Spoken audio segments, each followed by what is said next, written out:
পৰম্পৰাগতভাৱে আমি অনুসৰণ কৰি অহা পূৰ্বপুৰুষসকলৰ ধৰ্মীয় ৰীতি-নীতি সন্দৰ্ভত কুৰাণ মজিদে আমাক কেনেধৰণৰ সাৱধান বাণী শুনাইছে,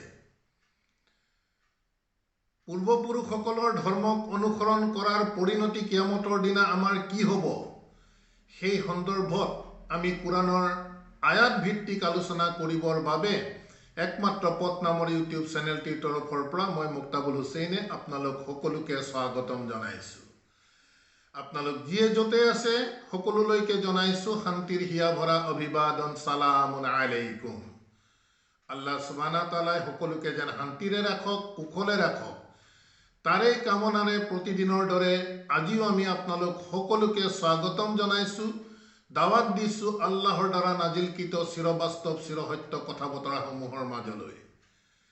প্ৰিয় দৰ্শকবৃন্দ, ধাৰাবাহিকতাৰ দিশৰ আমাৰ আজিৰ 734 নং খণ্ডটি আমি যি বিষয়বস্তু আপোনালোকৰ আগত ৰাখি আলোচনা কৰিব বিচাৰিছোঁ, আমি আশা ৰাখিছোঁ যাতে বিষয়বস্তুসমূহৰ ওপৰত প্ৰত্যেকেই নিজৰ বিবেকক প্ৰাধান্য দিয়ক, চিন্তা কৰক। কুৰাণ মজিদে প্ৰকৃততে পৰম্পৰাগতভাৱে চলি অহা ধৰ্মীয় নীতিক সদায় আমাক এৰাই চলিবলৈ কৈছে। পূৰ্বপুৰুষক যদি আমি অনুসৰণ কৰিব লগা হয় তেন্তে কুৰাণ মজিদৰ তথ্য অনুসৰি আমি অনুসৰণ কৰিব লাগিব কেৱল আৰু কেৱল মিল্লাতে ইব্ৰাহিমক। কিয়নো মিল্লাতে ইব্ৰাহিমৰ দৰ্শন আছিল হানিফ, একমুখী, একনিষ্ঠ আছিল। এক ইলাহক তেখেতে বিশ্বাস কৰিছিল। আমি গৰিষ্ঠ সংখ্যকেই হয়তো আমি দাবী কৰোঁ যে আমি এক ইলাহকেই বিশ্বাস কৰোঁ।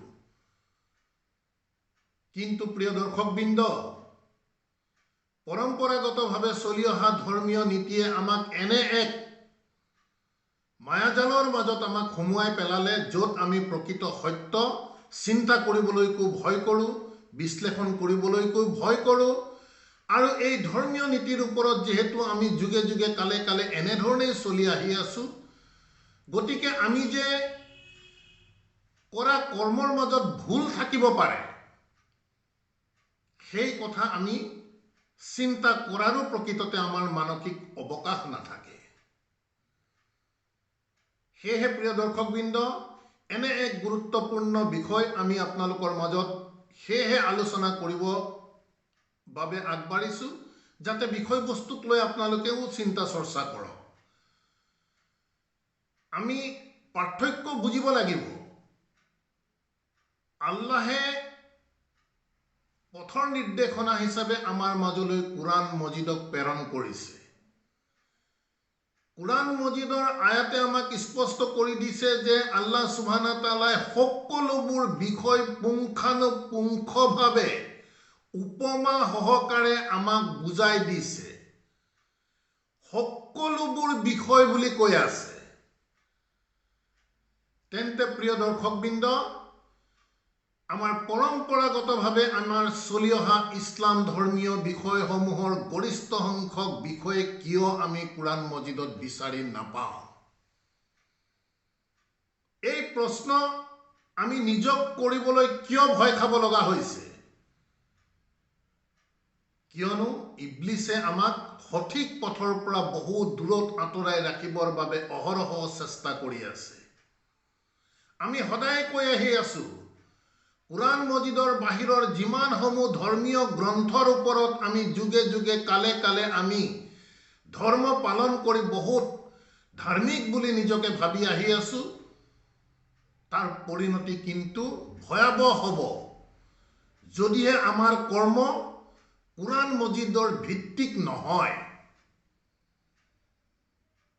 আমি ইতিমধ্যে আলোচনা কৰিছোঁ, আমাৰ প্ৰচলিত ধৰ্মই আটাইতকৈ বেছি ফ'কাছ কৰাৰ বিষয়টোৱে হৈছে আমাৰ 5 ওয়াক্ত নামাজ। গতিকে ধৰ্মীয় দিশে দাবী কৰা এই 5 ওয়াক্ত নামাজ যদি আল্লাহৰ দ্বাৰা নাজিলকৃত বিষয় হয় তেন্তে আমি কুৰাণ মজিদত কিয় ইয়াৰ বিতং তথ্য বিচাৰি নাপাওঁ? এই কথা আমি প্ৰত্যেকগৰাকী দৰ্শকক নিজাববীয়াকৈ চিন্তা কৰিবৰ বাবে আমি আহ্বান জনাইছো।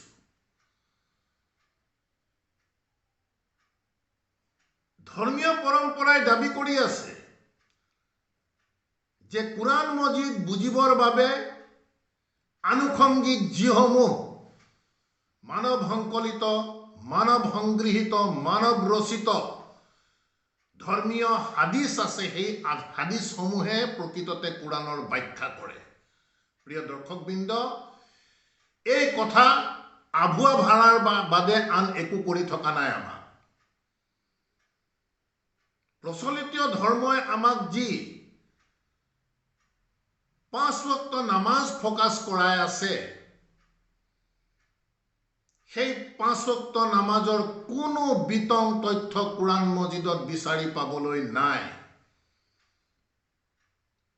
তাতোতকৈ ডাঙৰ আৰু চিন্তনীয় বিষয় হৈছে, আমি আপোনালোকৰ দৃষ্টি আকৰ্ষণ কৰি ক'ব বিচাৰো প্ৰিয় দৰ্শকবৃন্দ, যেহেতু আমি জানো আমাৰ গৰিষ্ঠ সংখ্যক লোকে যিসকলে আমি নিজকে মুছলিম বুলি দাবী কৰি আহি আছো, আমিতো কোৰাণ বুজি নপঢ়োৱে।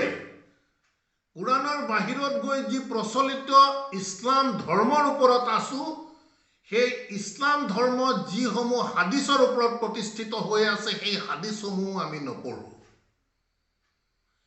এই দুৰ্বলতাৰ সুযোগ লৈ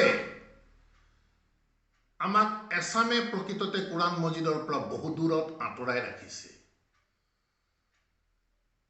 পৰম্পৰাগতভাৱে আমাৰ বাপ দাদাক আমি যেনে ধৰণে ইছলাম ধৰ্মক পালন কৰি অহা দেখি আহি আছো, আমিও ঠিক তেনেধৰণেই কৰিছো আৰু আমাৰ পৰৱৰ্তী জেনেৰেশ্যনৰ ল'ৰা ছোৱালী নাতি পুতিকো আমি সেই শিক্ষাই দি গৈছো। ই যে আমি এক অপৰাধ কৰি আছো, অপৰাধটো হৈছে আল্লাহৰ কিতাপৰ বাহিৰত যোৱাটোৱেই হৈছে আল্লাহৰ দৃষ্টিত গুৰুতৰ অপৰাধ। আমি যেহেতু ধৰ্মীয় যিসকল লোক আছো, তেওঁলোকেতো কোৰাণ মজিদ বুজি পঢ়িব গৰিষ্ঠ সংখ্যকে নিবিচাৰো। আমি পুনৰ কৈছো, আমি যি ধৰ্মৰ ওপৰত আমি চলি আহি আছো, সেই ধৰ্ম প্ৰতিষ্ঠিত হাদিছ গ্ৰন্থসমূহ আমি গৰিষ্ঠ সংখ্যকে পঢ়া নাই। অথচ আমাক লৰালি কালতে আমাক যেনে ধৰণে শিকাই দিছে, 5 ওয়াক্ত নামাজৰ ফজৰৰ বাবে 2 ৰাকাত ফৰজ, জুহুৰৰ বাবে 4 ৰাকাত ফৰজ, আসৰৰ বাবে 4 ৰাকাত ফৰজ, মাগৰিবৰ বাবে 3 ৰাকাত ফৰজ আৰু ইশাৰ বাবে 4 ৰাকাত ফৰজ। আমাক তেনেধৰণে শিক্ষা দিছে, আমি সেই শিক্ষাৰে আমি ডাঙৰ দীঘল হৈছো, তেনেধৰণে আমি ধৰ্ম পালন কৰি আহি আছো আৰু আমাৰ পৰৱৰ্তী জেনেৰেশ্যনক আমি সেই শিক্ষাই দি আহি আছো। অথচ প্ৰিয় দৰ্শকবৃন্দ, ধৰ্মীয় দিশত যি 6খন হাদিছক ওপৰত গুৰুত্ব দিয়ে বিশেষভাৱে সুন্নী সমাজে, এই 6খন হাদিছৰ ভিতৰত আটাইতকৈ বিশুদ্ধ হাদিছ বুলি তেওঁলোকে দাবী কৰি আহি আছে সহিহুল বুখাৰী আৰু সহি মুছলিম, যি দুখন হাদিছক একেলগে সহিহাইন বুলি তেওঁলোকে অভিহিত কৰিছে। আমি দৰ্শকসকলৰ জ্ঞাতাৰ্থে জনাব বিচাৰো যে নামাজৰ ৰাকাত সম্পৰ্কীয় যিসমূহ কথা বতৰা আমি উল্লেখ যেনে ধৰণে কৰিছো, ফজৰৰ 2 ৰাকাত ফৰজ, জুহুৰ, আসৰ ইত্যাদিৰ, এনে ধৰণৰ কোনো হাদিছেই এই বুখাৰী আৰু মুছলিমৰ দৰে তেওঁলোকে দাবী কৰা বিশুদ্ধ হাদিছ গ্ৰন্থৰ মাজত 5 ওয়াক্ত নামাজৰ ৰাকাতৰ সংখ্যা বিচাৰি পাবলৈ নাই। হয়তো আমি গৰিষ্ঠ সংখ্যকে এই কথা আমি নাজানো। 5 ওয়াক্ত নামাজৰ বিষয়ে হাদিছ গ্ৰন্থত আহিছে, মিৰাজৰ এক মন গঢ়া মনোমোহা কাহিনী হাদিছ গ্ৰন্থত উল্লেখিত হৈছে, যি মিৰাজৰ কাহিনীত যদি কোনোবাই চিন্তা কৰিবলৈ যায়, তেন্তে আল্লাহতকৈ অধিক জ্ঞানী মুসা আলাইহিস সালামক কৰা গৈছে, যেহেতু আল্লাহে 50 ওয়াক্ত নামাজ দিয়াৰ পাছতো মুসা আলাইহিস সালামেহে গম পালে যে উম্মতে 50 ওয়াক্ত নামাজ কায়েম কৰিব নোৱাৰিব। গতিকে আমি ইতিমধ্যে এই সংক্ৰান্তত আপোনালোকৰ মাজত হাদিছৰ তথ্য দি ভিডিঅ' কৰিছোঁ। গতিকে তেনেধৰণে ধৰ্মীয় গ্ৰন্থই অনা মিৰাজৰ পৰা যি 5 ওয়াক্ত নামাজ, সেই 5 ওয়াক্ত নামাজ পৰৱৰ্তী সময়ত কেনেধৰণে জিব্ৰাইল আলাইহিস সালামে আহি সালামুন আলা মুহাম্মদক আউয়াল ওয়াক্ত আৰু আখেৰি ওয়াক্তৰ শিক্ষা দিয়াৰ তথ্য কুৰাণ হাদিছত আহিছে। আমি প্ৰশ্ন কৰিব বিচাৰি আছো, আমি যি ফজৰৰ 2 ৰাকাত, জুহুৰৰ 4 ৰাকাত, আসৰৰ 4 ৰাকাত, মাগৰিবৰ 3 ৰাকাত আৰু ইশাৰ 4 ৰাকাত ফৰজ পঢ়িছো, এই ৰাকাতৰ সংখ্যা কিয় সহিহাইনৰ দৰে হাদিছত অন্তৰ্ভুক্ত হোৱা নাই? আৰু যদি কোনো সদাশয় দৰ্শকৰ এই হাদিছ দৃষ্টিগোচৰ হৈছে, আমি তেওঁলোকৰ প্ৰতি বিনম্ৰ আহ্বান জনাম, আমাৰ ভিডিঅ'ৰ কমেণ্টত হাদিছৰ অধ্যায় আৰু হাদিছ নং আপোনালোকে উল্লেখ কৰি আমাক সহায় কৰক। আমি আজি কুৰাণ আপোনালোকৰ মাজত প্ৰচাৰ কৰিবলৈ যোৱাৰ আগত আমি কিন্তু এই 6খন হাদিছ নিজাববীয়াকৈ অধ্যয়ন কৰিছো। তাৰ পাছত আল্লাহৰ অনুমতি, আল্লাহৰ কৰুণা সাপেক্ষে আমি কুৰাণ মজিদ অধ্যয়ন কৰিছো। সেয়ে আমি এক কম্পাৰেটিভ স্টাডি কৰিছো আলহামদুলিল্লাহ, যাৰ বাবে আল্লাহ সুবহানাহু তাআলাই আমাক কুৰাণৰ পথেৰে পৰিচালিত কৰাৰ বাবে আল্লাহ সুবহানাহু তাআলাই আমাক সহায় কৰিছে। সেয়ে আমি আপোনালোকৰ দৃষ্টি আকৰ্ষণ কৰি পুনৰ ক'ব বিচাৰো, আমাৰ হাদিছ গ্ৰন্থই আমাক ফোকাস কৰা 5 ওয়াক্ত নামাজৰ ৰাকাতৰ সংখ্যা কিয় হাদিছত উল্লেখ হোৱা নাই? কাৰ কথাৰ ওপৰত আমি ভিত্তি কৰি এনে ধৰণে আমি 2 4 4 3 4 ফৰজ নামাজ প্ৰতিদিনে আমি পালন কৰিছো? এই দিকটো আপোনালোকে প্ৰত্যেকেই বিবেচনা কৰক। আপোনালোকৰ দাঁতি কাষৰীয়া আলিম ওলামাক তথ্য বিচাৰক। ধৰ্মীয় যিসকল স্কলাৰ আছে তেওঁলোকৰ ওচৰত তথ্য বিচাৰক যে আমি পঢ়ি থকা এই ফৰজ নামাজত ৰাকাতৰ সংখ্যা কোন হাদিছৰ পৰা আনিছে। আমি আশা ৰাখিম প্ৰিয় দৰ্শকবৃন্দ, সঠিক সন্ধান যদি কৰিব লগা হয়, আমি চিন্তা কৰিব লাগিব, বিবেচনা কৰিব লাগিব। আমি পৰম্পৰাৰ কেৱল যদি অনুসৰণ কৰি যাওঁ তেন্তে কি ভয়ানক পৰিস্থিতিৰ সন্মুখীন হ'ব লাগিব, সেই দিকটো আমি আলোচনা কৰিবৰ বাবে আহক। আমি প্ৰত্যেককে প্ৰথমতে আমি আমন্ত্ৰণ জনাইছো কুৰাণ মজিদৰ 2 নং সূৰা আল বাকাৰাৰ 170 নং আয়াতটিৰ মাজলৈ। বিসমিল্লাহ আৰ ৰহমান আৰ ৰাহিম। কুৰাণ মজিদৰ 2 নং সূৰা আল বাকাৰাৰ 170 নং আয়াতত আল্লাহ সুবহানাহু তাআলাই কৈছে যে ওয়াইজা কিলা লাহুম, যেতিয়া হিহঁতক কোৱা হয়, এই হিহঁত কোনো পুৰণিকলীয়া এক বিশেষ মানুহক কোৱা নাই। আমি সদায় কৈ আহিছো কুৰাণ সকলোৰে বাবে যেহেতু আল্লাহ সুবহানাহু তাআলাই নাজিল কৰিছে, গতিকে ইয়াত তুমি, তোমালোক, সিহঁত এনে ধৰণৰ যিমান সম্বোধন আছে বৰ্তমানৰ প্ৰেক্ষাপটতে আমি তাক বিচাৰি পাওঁ। এই দিকবোৰ কিন্তু আমি চাব লাগিব, বুজিব লাগিব, তেতিয়াহে আয়াতৰ দৰ্শন আমি ইনশাআল্লাহ বুজি পাম। যি কি নহওক 170 নং আয়াতত আল্লাহ সুবহানাহু তাআলাই কৈছে যে ওয়াইজা কিলা লাহুম, যেতিয়া সিহঁতক কোৱা হয় ইত্তাবিউ মা আনজালাল্লাহু, যে ইত্তাবিউ তোমালোকে অনুসৰণ কৰা, মা আনজালাল্লাহু যি আল্লাহে নাজিল কৰিছে। গতিকে প্ৰিয় দৰ্শকবৃন্দ, ইয়াত ওয়াইজা কিলা লাহুম যেতিয়া সিহঁতক কোৱা হয়, কাক কোৱা হয়? যি আল্লাহৰ দ্বাৰা নাজিলকৃত এই কুৰাণ মজিদক ইত্তেবা কৰি চলা নাই। যুগে যুগে কালে কালে এনে ধৰণৰ লোক সদায় আছে। আজিও সামগ্ৰিক প্ৰেক্ষাপটত যিসকলে প্ৰকৃততে কুৰাণ মজিদ এককভাৱে অনুসৰণ কৰা নাই, সেই লোকসকলৰ বিষয়ে আল্লাহ সুবহানাহু তাআলাই কৈছে যে ওয়াইজা কিলা লাহুম, যেতিয়া সিহঁতক কোৱা হয় ইত্তাবিউ মা উনজিলাল্লাহু, যে তোমালোকে অনুসৰণ কৰা মা আনজিলাল্লাহু, আল্লাহে যি নাজিল কৰিছে, অৰ্থাৎ কুৰাণ মজিদক যেতিয়া অনুসৰণ কৰিবলৈ কোৱা হয়, কালু, তেতিয়া সেই লোকসকলে কয় বাল নাত্তাবিউ, বৰং আমি ইত্তেবা কৰো মা আলফাইনা আলাইহি, আবা আনা, খুব তীক্ষ্ণভাৱে প্ৰত্যেকটো শব্দ তথা আয়াতৰ দৰ্শন যাতে প্ৰত্যেকেই নিজাববীয়াকৈ চিন্তা কৰে।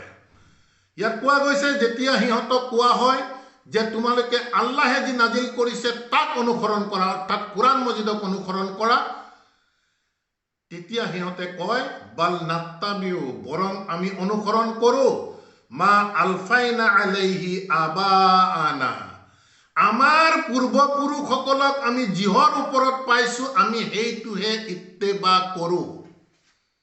ইয়াৰ বাস্তৱতা চাওক প্ৰিয় দৰ্শকবৃন্দ, পৰম্পৰাৰ কথা কেনেধৰণে আল্লাহ সুবহানাহু ওয়া তাআলাই কৈছে। আজিও যদি আমি ব্যক্তিগতভাৱে কাৰোবাক কওঁ যে আহক কোৰাণ মজিদে এনেধৰণৰ দৰ্শন দিছে, গতিকে এই কোৰাণ মজিদৰ মাজলৈ আহক, আমি বহুতো লোকৰ পৰা আমি এই আহ্বানৰ উত্তৰত পাওঁ ইমান যুগে যুগে আমাৰ নানা নানি দাদা দাদীহঁতে ইছলাম চলাই আহিলে এনেধৰণে, এতিয়া এওঁলোকে আকৌ নতুন ইছলাম ওলাইছে। এই কথাটোৱেই প্ৰকৃততে কোৰাণ মজিদৰ ২ নং সূৰা আল বাকাৰাৰ ১৭০ নং আয়াতত আল্লাহ সুবহানাহু ওয়া তাআলাই উল্লেখ কৰি কৈছে যে যেতিয়া সিহঁতক কোৱা হয়, অৰ্থাৎ যি কোৰাণ মজিদত নাই, কোৰাণ মজিদৰ বাহিৰত থকা লোকসকলক যেতিয়া কোৱা হয় যে তোমালোকে ইত্তেবা কৰা আল্লাহে যি নাজিল কৰিছে, তেতিয়া সিহঁতে কয় নহয়, বৰং আমি ইত্তেবা কৰো আমাৰ পূৰ্বপুৰুষসকলক আমি যিহৰ ওপৰত পাইছো। নাত্তাবিউ মা আলফাইনা আলাইহি আবাআনা, আল্লাহ সুবহানাহু ওয়া তাআলাই কৈছে তেতিয়া একেটি আয়াততে আৱা লাউ কানা আবাহুম লা ইয়াকিলুনা সাইয়ান, আল্লাহে লগে লগে ৰিমাৰ্কস দি দিছে যে আৱা লাউ কানা আবাহুম, যদিও সিহঁতৰ পূৰ্বপুৰুষসকলে লা ইয়াকিলুনা, সিহঁতে একোৱে নাজানে, সাইয়ান, আল্লাহৰ এই পথৰ বিষয়ে সিহঁতে একোৱেই নাজানে, তথাপিও কিন্তু পৰম্পৰাগতভাৱে চলি অহা সিহঁতৰ নানা নানি দাদা দাদী পূৰ্বপুৰুষে যি অনুকৰণ কৰিছে তাকেই অনুকৰণ কৰিব, যদিও সিহঁতে একো নাজানিছিল, ৱালা ইয়াহতাদুন, আৰু সিহঁতে সঠিক পথত পৰিচালিত ব্যক্তিও নাছিল। গতিকে প্ৰিয় দৰ্শকবৃন্দ চাওক, আমি প্ৰত্যেকেই নিজে নিজক সুধি চাওঁ যে আমি বৰ্তমান যি ইছলামৰ ওপৰত চলি আহি আছো, এই ইছলাম আমাৰ যুগে যুগে কালে কালে চলি অহা পৰম্পৰাগতভাৱে আমাৰ নানা নানি দাদা দাদীয়ে চলাই অহা ইছলামকেই আমি পালন কৰি আছো। আল্লাহ সুবহানাহু ওয়া তাআলাই কৈছে যে যদিও সিহঁতৰ পূৰ্বপুৰুষসকলে একো নাজানিছিল আৰু সিহঁত সঠিক পথত পৰিচালিত নাছিল, তথাপিও কিন্তু পৰম্পৰা এৰি নিদিয়ে। ভয়ানক প্ৰিয় দৰ্শকবৃন্দ, আল্লাহৰ কিতাব এক্সক্লুচিভ, আমি আপোনালোকক বাৰম্বাৰ এই কথা জনাই আহি আছো যে প্ৰচলিত ইছলাম ধৰ্ম আমি কোৰাণ মজিদত যিটো আল্লাহৰ দিন, তাৰ মাজত আকাশ আৰু পাতালৰ পাৰ্থক্য আছে। কোৰাণ মজিদৰ বাহিৰৰ প্ৰচলিত ধৰ্মীয় কথা বতৰাসমূহ আল্লাহৰ দ্বাৰা নাজিলকৃত বিষয় নহয়। গতিকে আল্লাহে আমাৰ কল্যাণৰ বাবে নাজিল কৰা কোৰাণক যদি আমি অৱজ্ঞা কৰি মানৱসংকলিত মানৱসংগৃহীত কিতাপৰ ওপৰত আমি জীৱনটো আমল কৰি যাওঁ, তেন্তে আল্লাহক আমি বাস্তৱিকভাৱে আমি নেগলেক্ট কৰিছো নে নাই, এই কথাটো চিন্তা কৰক প্ৰত্যেকেই। এতিয়া হওক আমি এনেধৰণৰ পৰম্পৰাগতভাৱে পূৰ্বপুৰুষক কোৰাণৰ বাহিৰত অনুসৰণ কৰাৰ পৰিণতি কি হ'ব, সেই সন্দৰ্ভত তথ্যৰ বাবে আমি আপোনালোকক লৈ যাব বিচাৰিছো কোৰাণ মজিদৰ ৭ নং সূৰা আল আৰাফৰ ৩৮ নং আয়াতটিৰ মাজলৈ।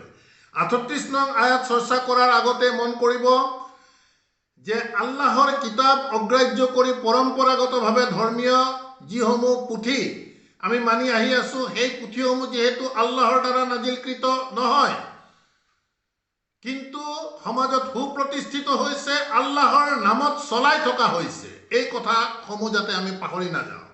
গতিকে ৩৭ নং আয়াতত আল্লাহ সুবহানাহু ওয়া তাআলাই কৈছে যে ফামান আজলামু মিম্মান ইফতাৰা আলাল্লাহি কাযিবান, গতিকে আল্লাহৰ নামত যিসকলে মিছা কথা ৰচনা কৰে তেওঁলোকতকৈ জালিম আৰু কোন হ'ব পাৰে।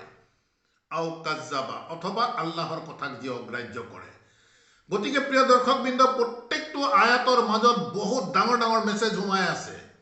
আল্লাহৰ আয়াত আমি অগ্ৰাহ্য কৰিব নোৱাৰিম। আল্লাহৰ নামত প্ৰচলিত কোৰাণ মজিদৰ বাহিৰৰ কোনো কথাক প্ৰকৃততে আমি আল্লাহৰ নামত যিসমূহ চলাই থকা গৈছে সেইসমূহক যদি আমি অনুসৰণ কৰি চলো, আল্লাহে কৈছে তেওঁতকৈ জালিম আৰু কোন হ'ব পাৰে। পৰিণতি সন্দৰ্ভত আল্লাহ সুবহানাহু ওয়া তাআলাই পৰৱৰ্তী 38 নং আয়াতত কৈছে যে কালা উদখুলু ফি উমামিন, আল্লাহে ক'ব উদখুলু ফি উমামিন, যে তোমালোকে প্ৰৱেশ কৰি যোৱা ফি উমামিন, সেই দলসমূহৰ মাজত কাদ খালাত মিন কাবলিকুম, যিসকল তোমালোকৰ আগত অতীত হৈ গৈছিল। প্ৰেক্ষাপট কিন্তু কিয়ামত, প্ৰেক্ষাপট কিন্তু জাহান্নাম মন কৰিব। আল্লাহে ক'ব যে তোমালোকে প্ৰৱেশ কৰি যোৱা সেইসকল লোকৰ মাজত যিসকল ইতিমধ্যে তোমালোকৰ আগত অতীত হৈ গৈছিল। মিনাল জিন্নি ৱাল ইনচি ফিন্নাৰ, মানুহ আৰু জিন সকলোকে ক'ব যে তোমালোকে তোমালোকৰ আগত যিসকল অতীত হৈ গৈছে, অৰ্থাৎ তোমালোকে যাক ফ'ল' কৰিছিলা পৰম্পৰাগতভাৱে, সিহঁতৰ লগত তোমালোকেও জুইত প্ৰৱেশ কৰা। কুল্লামা দাখালাত, এনেধৰণৰ দলে দলে যেতিয়া জাহান্নামত প্ৰৱেশ কৰি থাকিব, প্ৰত্যেকবাৰ যেতিয়া এনেকে প্ৰৱেশ কৰিব, লানাত উখতাহা, লানাত আল্লাহৰ লানত থাকিব, গজব থাকিব।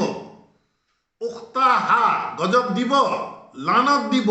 উখতাহা, উখতাহা শাব্দিক দিশৰ পৰা দেখা গৈছে যে ভগ্নী, শাব্দিক দিশৰ পৰা, অৰ্থাৎ পূৰ্বপুৰুষসকলক অনুসৰণ কৰিছে তাৰ পৰৱৰ্তীসকলক অনুসৰণ কৰিছে তাৰ পৰৱৰ্তীসকলক, গতিকে আল্লাহৰ ভাষাত ইয়াক ভগ্নী বুলি কৈছে। পৰম্পৰাগতভাৱে যিসকলে পূৰ্বপুৰুষক অনুসৰণ কৰিছে, ইটো জেনেৰেশ্যনৰ সৈতে সিটো জেনেৰেশ্যনক আল্লাহৰ ভাষা অনুসৰি ভগ্নী বুলি কৈছে। গতিকে এনেধৰণে জাহান্নামৰ জুইত প্ৰৱেশ কৰি থাকোঁতে প্ৰত্যেকবাৰ যেতিয়াই প্ৰৱেশ কৰিব এটি দল, লানাত উখতাহা, তেতিয়া তেওঁৰ ভগ্নীসকলক, অৰ্থাৎ পৰৱৰ্তী দলসকলক, পূৰ্বৱৰ্তী দলসকলক তেওঁলোকে লানাত দিব। হাত্তা ইজা আদদাৰাকু ফিহা, যেতিয়া সিহঁতে এটা দলে আন এটা দলক যেতিয়া জাহান্নামত ক্ৰছ কৰি যাব, অভাৰটেক কৰিব, তেতিয়া তেওঁলোকক লানত দিব পূৰ্বৱৰ্তীসকলক। জামিয়ান, সকলোৱে একেলগে। কালা, আৰু তেওঁলোকে ক'ব উখৰাহুম লি উলাহুম, মন কৰিব শব্দবোৰ। উখৰাহুম লি উলাহুম, উলাহুম অৰ্থাৎ পূৰ্বৱৰ্তী, তাৰ পৰৱৰ্তীসকলে পূৰ্বৱৰ্তীসকলৰ উদ্দেশ্য কৰি ক'ব ৰাব্বানা, হে আমাৰ সৃষ্টিকৰ্তা তথা প্ৰতিপালক, হাউলাই, এই পূৰ্বৱৰ্তীসকলক দেখুৱাই ক'ব এই লোকসকলেই আদাল্লুনা, আমাক ভ্ৰষ্ট কৰিলে। খুব গুৰুত্বপূৰ্ণ আয়াত, গুৰুত্বপূৰ্ণ বিষয়। আমি যদি ইয়াৰ চিন্তা কৰি ইয়াৰ দৰ্শন বুজিব পাৰোঁ, ইয়াত বিষয়বস্তু পূৰ্বৱৰ্তী আৰু পৰৱৰ্তী জেনেৰেশ্যন জাহান্নামত সোমাই থকাৰ এক প্ৰেক্ষাপটত আল্লাহ সুবহানাহু ওয়া তাআলাই এনেধৰণৰ কথা বতৰাবোৰৰ বিষয়ে কৈছে যে পৰৱৰ্তী দলসমূহে যেতিয়াই পূৰ্বৱৰ্তী দলক যেতিয়া ক্ৰছ কৰি যাব জাহান্নামৰ জুইত, তেতিয়া আল্লাহক ক'ব হে আমাৰ সৃষ্টিকৰ্তা তথা প্ৰতিপালক, হাউলাই, এই পূৰ্বৱৰ্তীসকলে আদাল্লুনা, আমাক ভ্ৰষ্ট কৰিছিল। ফাআতিহিম আযাবান দিফান, গতিকে সিহঁতক দুগুণ শাস্তি দিয়া বুলি পূৰ্বৱৰ্তীসকলে পৰৱৰ্তীসকলৰ বাবে কামনা কৰি আল্লাহ সুবহানাহু ওয়া তাআলাক দোৱা কৰিব, বিচাৰিব যে ইহঁতেই যিহেতু আমাক ভ্ৰষ্ট কৰিলে, আল্লাহ তুমি ইহঁতক দুগুণ শাস্তি দিয়া। মিনান্নাৰ, জুইৰ মাজত। ক্বালা, আল্লাহ সুবহানাহু ওয়া তাআলাই তেতিয়া ক'ব লিকুল্লি দিফুন, যে তোমালোকৰ প্ৰত্যেকৰে বাবে দুগুণকে শাস্তি আছে। ওয়ালাকিন লা তা'লামুন, বৰং তোমালোকে ইয়াক নাজানা। গতিকে দেখা গৈছে যে পৰম্পৰা অনুসৰণ কৰাৰ পৰিণতি কিয়ামতত ভয়াৱহ। যদিহে সেই পৰম্পৰা আমাৰ মিল্লাতে ইব্ৰাহিম নহয়, কোৰাণ মজিদৰ বাহিৰৰ ধৰ্মীয় পৰম্পৰা হয়, তেন্তে ভয়ানক এক পৰিস্থিতিৰ সৃষ্টি হ'ব লাগিব। আৰু প্ৰত্যেকেই যেহেতু আল্লাহ সুবহানাহু ওয়া তাআলাই দলে দলে জাহান্নামত সোমাই যাবলৈ ক'ব, গতিকে এটা দলে আন এটা দলক দোষাৰোপ কৰাৰ চেষ্টা কৰি আল্লাহক ক'ব ইহঁতিয়ে আমাক পথভ্ৰষ্ট কৰিছিল, গতিকে ইহঁতক দুগুণ শাস্তি দিয়া। আল্লাহে ক'ব যে নহয়, বৰং তোমালোকৰ সকলোৰে বাবে দুগুণ শাস্তি আছে। গতিকে আমি ভাবি থাকোঁ যে আমাক আমুকে শিকাইছে, তামুকে শিকাইছে, তেওঁলোক দুখী, এই কথাবোৰ বতৰাবোৰ কিয়ামতৰ দিনা আল্লাহৰ ওচৰত কোনো ধৰণৰ গ্ৰাহ্য নহ'ব। তাৰ পৰৱৰ্তী 39 নং আয়াতত কৈছে একেটি প্ৰসংগতে, ৱাকালাত উলাহুম লি উখৰাহুম।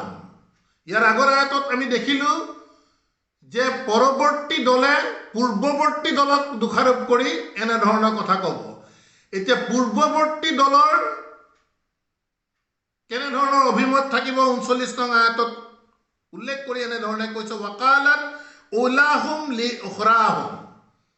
সেই আগৰ দলসকলে পৰৱৰ্তী দলসকলক ক'ব, ফামা কানা লাকুম আলাইনা মিন ফাদলিন, যে আমাৰ ফামা কানা লাকুম আলাইনা, আমাৰ ওপৰত তোমালোকৰ বাবে নাছিল, মিন ফাদলিন, কোনো ধৰণৰ অধিকাৰ তোমালোকৰ ওপৰত আমাৰ নাছিলে, ফাজুকু আল আজাবা, গতিকে তোমালোকে এতিয়া সোৱাদ লোৱা শাস্তিৰ, বিমা কুনতুম তাকসিবুন, যি তোমালোকে উপাৰ্জন কৰি আহিছা।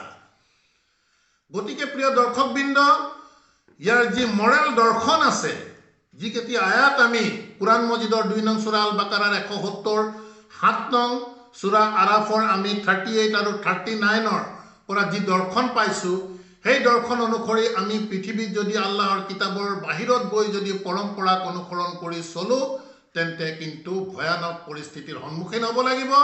কিয়ামতৰ দিনা আমি পূৰ্বৱৰ্তীসকলক আমি দোষাৰোপ কৰি ক'ম, এওঁলোকেই আমাক প্ৰকৃততে ভ্ৰষ্ট কৰিলে। আল্লাহৰ ওচৰত কোনো ধৰণৰ এনে এক্সকিউজ আল্লাহে গ্ৰহণ নকৰিব, বৰং ক'ব তোমালোকৰ প্ৰত্যেকৰে বাবে দুগুণকৈ শাস্তি আছে। পূৰ্বৱৰ্তীসকলেও তেনেধৰণে পৰৱৰ্তী লোকসকলৰ ওপৰত অভিযোগ আনিব যে তোমালোকৰ ওপৰত আমাৰতো কোনো ধৰণৰ অধিকাৰ নাছিল, গতিকে তোমালোকে শাস্তি ভোগ কৰা, যি তোমালোকে উপাৰ্জন কৰি ইয়ালৈ আহিছা। গতিকে প্ৰিয় দৰ্শকবৃন্দ, আমি আহ্বান জনাম, কুৰাণ মজিদৰ দৰ্শনে আমাক সকলো কথা একেবাৰে স্পষ্ট কৰি দিছে। আমি পুনৰ কৈছোঁ, আমি যি অনুসৰণ কৰিছোঁ সেই অনুসৰণ আপোনালোকে ভেৰিফাই কৰক যে আল্লাহৰ দ্বাৰা নাজিলকৃত হয় নে নহয়। আল্লাহৰ আদেশক আমি অনুসৰণ কৰিছোঁ নে আল্লাহৰ বাহিৰত আমি আন কাৰোবাৰ আদেশক অনুসৰণ কৰিছোঁ। আল্লাহৰ সৈতে যদি আমি আন কাৰোবাক অনুসৰণৰ ক্ষেত্ৰত বা মান্যতাৰ ক্ষেত্ৰত যদি আমি স্থান দিলোঁ, তেতিয়া আমি কিন্তু জহন্নাম কনফাৰ্ম কৰি লোৱা হ'ব।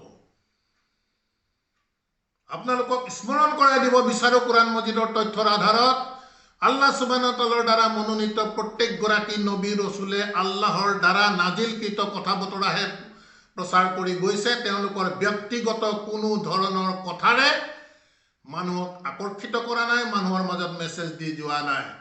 ওমা ইয়ান্তিকু আনিল হাৱা, তেওঁলোকে নিজ ইচ্ছাত কেতিয়াও কথা কোৱা নাই। গতিকে আমি আশা ৰাখিম প্ৰিয় দৰ্শকবৃন্দ, আমি যিহেতু ধৰ্ম কৰি আছোঁ, আমি ভাবি আছোঁ যে আমি খুব ভাল কাম কৰি আছোঁ। প্ৰশ্ন ভাল বেয়াৰ নহয়, প্ৰশ্ন হৈছে কাৰেক্ট এণ্ড ইনকাৰেক্ট। আমি কাৰেক্ট কৰিছোঁ নে ইনকাৰেক্ট কৰিছোঁ। কাৰণ ভালৰ দৃষ্টিভংগী প্ৰত্যেকৰে বাবে সদায় পৃথক পৃথক ধৰণৰ হয়। গতিকে আমি কাৰেক্ট কৰিছোঁ নে ইনকাৰেক্ট কৰিছোঁ, এই দিশটো আমি চাব লাগিব। কাৰেক্ট কৰিবলৈ হ'লে আল্লাহৰ কিতাপ অনুসৰি আমি চলিব লাগিব। কিতাপৰ যদি বাহিৰত আল্লাহৰ বাধা নেওচি যদি আমি গুচি গৈছোঁ, তেন্তে আমাৰ আমল ইনকাৰেক্ট হৈ থাকিব। গতিকে আমি আশা ৰাখিম প্ৰিয় দৰ্শকবৃন্দ, আল্লাহৰ এনেধৰণৰ সাৱধান বাণীসমূহক আমি গুৰুত্ব দি আহক সকলোকে আমি আহ্বান জনাইছোঁ আল্লাহৰ দ্বাৰা নাজিলকৃত কুৰাণ মজিদৰ প্ৰতি সমৰ্পিত হ'বলৈ। আলহামদুলিল্লাহ ৰাব্বি আউযু বিকা মিন হামাজাতি শায়াতিন ওয়া আউযু বিকা ৰাব্বি আন ইয়াহদুরুন।